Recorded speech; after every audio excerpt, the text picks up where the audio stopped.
So you think your friends like you? You hang out all the time. You text back and forth. You make plans together. But here's the thing. They don't actually like you. They tolerate you. Let me explain what's really happening. You show up to group hangouts. Everyone seems happy to see you. They laugh at your jokes.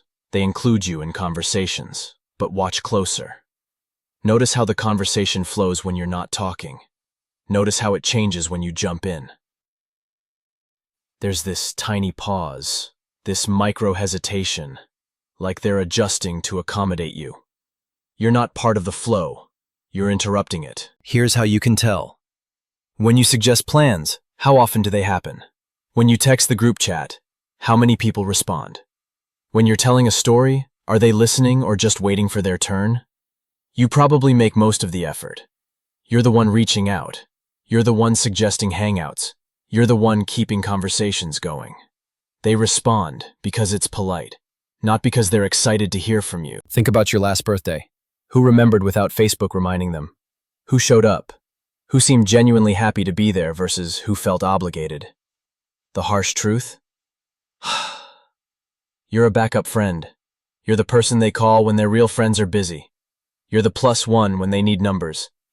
You're convenient. But here's the plot twist. This isn't actually about them. It's about you. You've been trying so hard to be liked that you forgot to be yourself.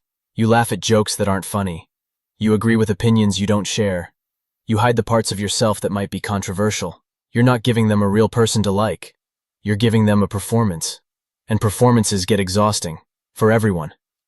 So they keep you around because you're safe, predictable, easy. But they don't really know you. How can they like someone they don't actually know? Here's another twist. Some of your friends? They're doing the exact same thing to you. That person in your group who always agrees with everything? They probably think you don't like them either. Everyone's performing. Everyone's hiding. Nobody's being real. You're all trapped in this weird social theater where everyone's pretending to be friends with people they barely know. But wait, there's more. Sometimes the reason your friends don't seem to like you is because you don't like yourself. You project this insecurity onto every interaction. You read rejection into normal social dynamics. That pause in conversation? Maybe they were thinking. That delayed text response? Perhaps they were busy. That canceled plan? Something might have come up. Your anxiety is turning normal human behavior into evidence that you're unlikable. Here's the real plot twist. Half the time when you think someone doesn't like you, they're thinking the same thing about you. You're both sitting there wondering if the other person wants to be friends. Neither of you is being authentic. Both of you are trying too hard. It's a mutual performance that satisfies nobody. So what do? Stop performing. Start being yourself. The real you. The messy, opinionated, complicated you. Some people won't like the real you.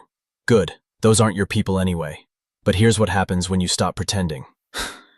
The people who stay, they're choosing you, not your performance. You. And suddenly, you have real friends instead of an audience. The ones who drift away, they were never really there in the first place. You're just making it official. Here's the final twist.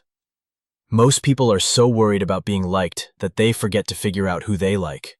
You've been so focused on whether your friends like you that you never asked yourself if you like them. Do you enjoy spending time with these people? Do they make you feel good about yourself? Do you have fun when you're together? Or are you just hanging around because you're afraid of being alone? Sometimes the reason your friendships feel fake is because they are. You're all just using each other to avoid loneliness. But loneliness is better than a fake connection. Being alone is better than being with people who don't see you. So here's your homework. Stop trying to be liked. Start trying to be known. Share a real opinion. Tell a true story. Show a part of yourself you usually hide. See what happens. The people who stick around, those are your actual friends. The ones who leave, they were just passing time with a stranger who happened to look like you. And that's the uncomfortable truth about friendship. Most of it isn't real, but the real stuff? It's worth waiting for. Thanks for watching Sleepy Fox.